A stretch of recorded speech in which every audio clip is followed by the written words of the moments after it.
I used to think productivity was getting more things done in less time.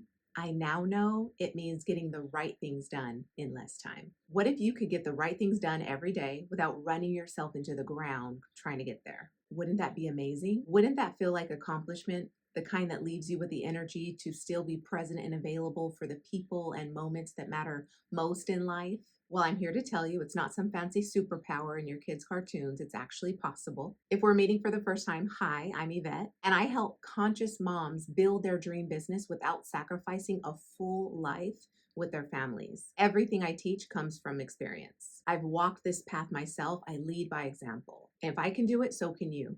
I don't gatekeep in my videos. I'm just here to enlighten you to another way of thinking, another way of doing. So come along with me as I reveal 3 tried and true secrets to building a simple, successful, sustainable business. The hardest part of anything is starting. The second hardest part is simplifying. And I'm here to help you do both. Because when you start simple, you can keep it simple. You can build a business that fits in your life instead of fighting against it. You can move with clarity instead of confusion and chaos. You can build momentum without burning out. And you not only save time, but you save your sanity. And the best part, you can actually enjoy the journey you're on because you're not chasing more and more and more. You're choosing meaning and purpose because there's no need to chase anything like success. You just need to align with it. When you show up and stand in who you are, lead with love, speak from a deeply honest place, and share your expertise with clarity and confidence, building a business becomes easy, effortless. I'll admit, motherhood made me simplify my business and my life. And here I thought I'd always led a simple life, but leave it to raising babies 24/7 to teach me the error of my ways. The complicated path of business is so yesterday. There's a better way. Believe it or not, you can still have all the success of your wildest dreams with a simple business. Don't just take my word for it. I'm going to give you proof. And today I want to show you 3 things that improved my game as an entrepreneur. 3 simple but profound ideas that allowed me to reclaim my time, my sanity, my joy, my fulfillment in life. Because for a while there, joy was nowhere to be found for me as a new mom and veteran entrepreneur, thinking things would just go back to the way they were before kids. They don't. But it can be more rewarding, more fulfilling, and even more joyful with kids when you start to see what your business can actually provide a life with your kids. I'm sure that's what you're after, right? A simple life with meaning and purpose and fulfillment, and the same for your kids. If that's not what you're after, this video isn't for you. If it is, stay with me.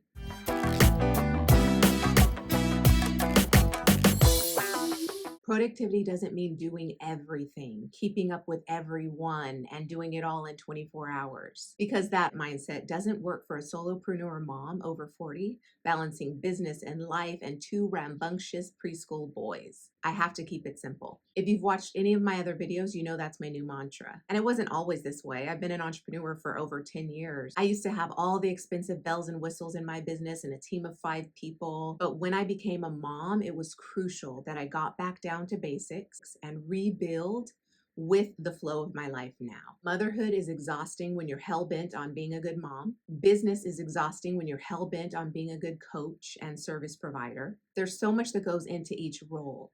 So what gives? I want to start with a story about a client actually who's a travel blogger. She's not a mom yet, but she plans to be. But she's been able to set up a multi-figure business in preparation for a family, doing what she loves while keeping it super simple. Her big vision was to travel the world and blog about her favorite places. She wanted to get paid to tell stories. So she started her blog with a few local trips here and there and a few restaurant reviews. And once she applied strategy, she grew to traveling the world, all expenses paid. This evolved into people signing up for her newsletter to stay updated on her trips and even registering to join her. That turned into a paid newsletter. And now she offers small, intimate sit-downs in exotic places, groups of like 10 or less. And she just chats about her travels over beautiful meals. I mean, does it get any better than that?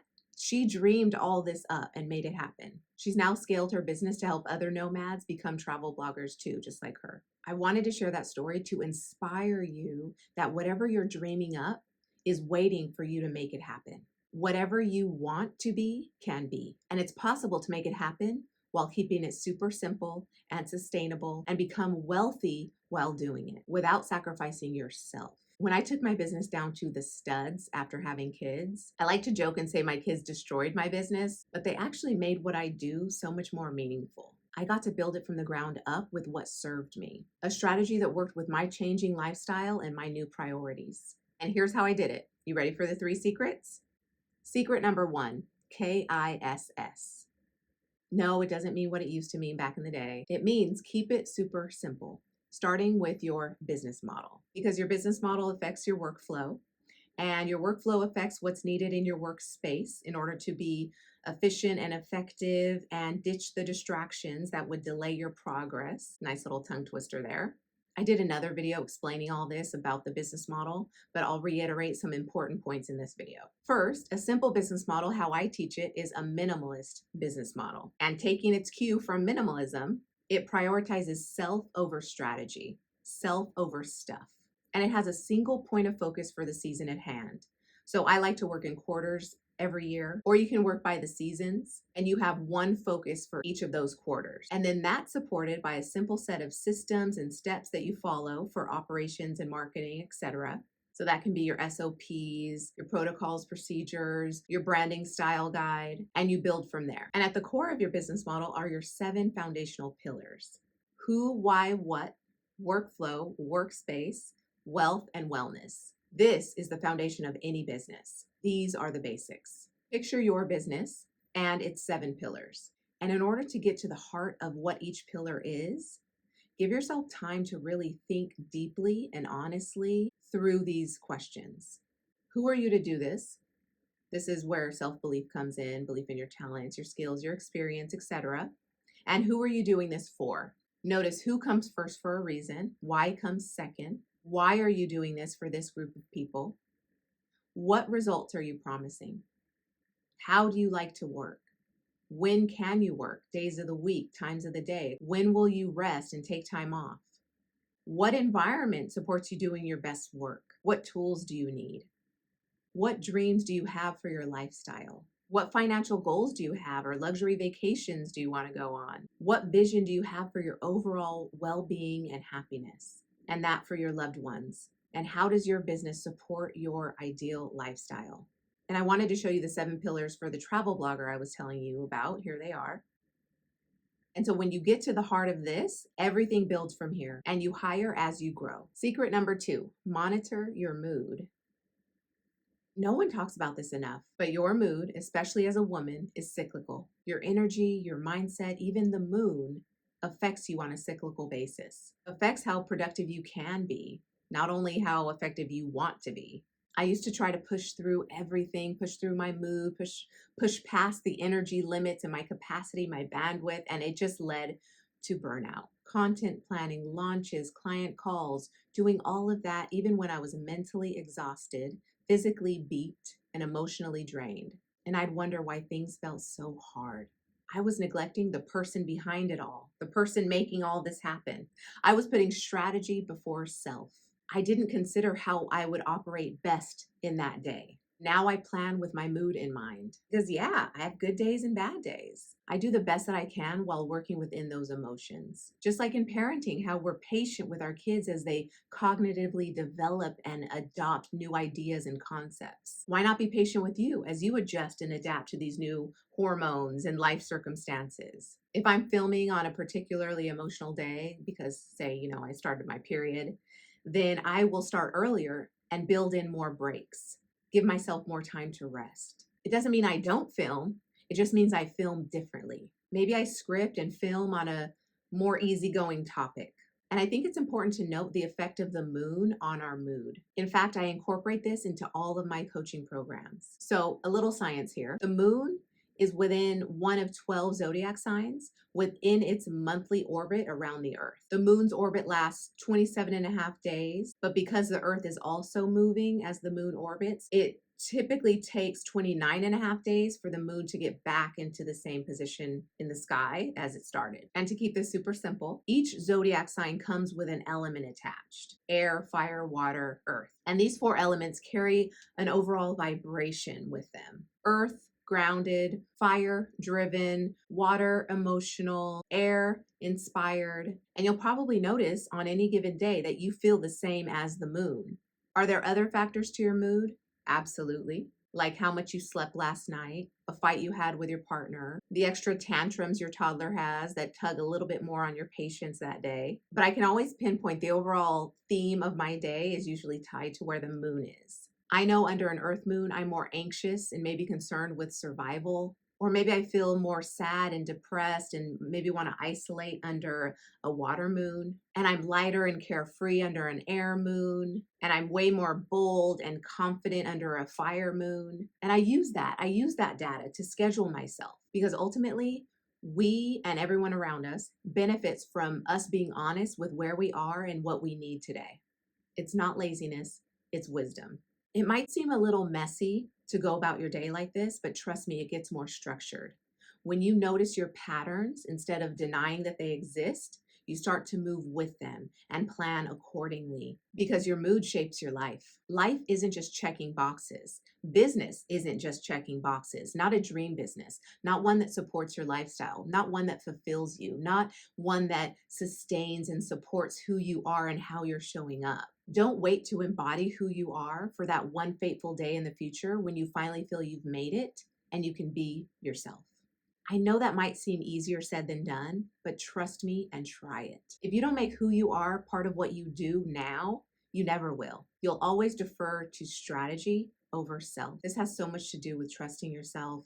It's such a huge, huge lighthouse in business. So in this season of life, you might have a lot more hormonal ups and downs, especially postpartum. Honor that. It's okay. It won't always be this way. Your capacity, your bandwidth, your energy will start to grow, especially when you incorporate secret number 3. The more you honor your mood, the more you move from a place of alignment, not anxiety. Because anxiety will have you sitting out most days on the sidelines instead of getting in the game. You're raising babies and building dreams all at once. This time is sacred, and you are powerful enough to do both. So don't neglect who's doing the work. Secret number 3, do, delegate, delete. Okay, let's talk execution. This one's big because we often tie productivity to willpower and hustle, and it's neither. You could have the best advice, the best laid plans, but if you're not eating or sleeping or breathing to center yourself, it won't matter. I love how Mel Robbins says mental health is a business strategy, because it is. There's only so much you can mentally accomplish in a day. So much of what you do is mental. And so here's where you leverage your tools, your tech, and your team. And you don't need a big team or toolkit. You just need a smart one. When I got back down to the basics after having kids, I was able to simplify my offers and my funnels. So my simple tech stack became Google Calendar, Calendly for bookings, ChatGPT as my co-author for scripting and captioning, Trello for planning, voice notes for when my hands are full, a CRM for automating marketing and emails. And that's pretty much it. My team became a part-time virtual assistant for graphics and customer support, a nanny when my kids were under 3, and equal distribution of labor in my household, which takes a lot of pressure off me so that I can fully come alive in each of my roles as mother and entrepreneur. You don't have to do it all alone. I talk about this all the time. Build your village at home and at work. Do what you can do, delete what's not important right now, and delegate the rest. So how do you find your focus enough to incorporate the right tools at the right time, the right team, the right tech? You start asking questions like, what's the ROI on my time and that of my team? What's draining my time or energy every day that could be automated or delegated? How long do I have to spend on this project? Is this the highest return for me right now based on this year's objective? What can I not do so that I can focus on what matters most as CEO and founder in my business? Delete it. And for even more clarity, answer questions like, am I the only person who can do this task or just the only one currently doing it? Does this move me toward my bigger goals or just keep me busy? If I could do only one thing today, and oftentimes as moms, we can only get one thing done, what would make the biggest impact? Answering questions like these will lead you to the right hire. And my first hire was tech. So find the right hire for you so that you can do, delegate, and delete. Take a breath with me. Okay, that was a lot. I want you to ground yourself in the idea of your perfect day. Bring that to mind. that vision that keeps you going when the going gets tough. And if you can, even close your eyes. Place your hands on your heart and feel your heart beating. Breathe into that. Now imagine your life when you're not overwhelmed, burned out, or rushing around, but when you're centered and calm and the most alive you've ever felt. What are you doing and who are you with? And why does it add to this calm and centering and fulfillment you feel? Come back here to this feeling when things get a tad too overwhelming and remind yourself of a few guiding principles. You do not need to be everything to everyone. You do not need to rush your life. You do not need to prove your worth by how much you can get done. You are exactly where you need to be right now.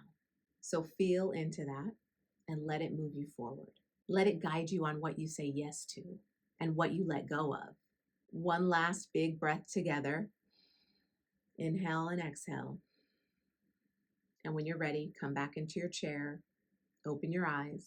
I hope that brought you back to why you do what you do and the 7 pillars, those core truths that support you in doing so. You don't need to 10x your speed to 10x your impact.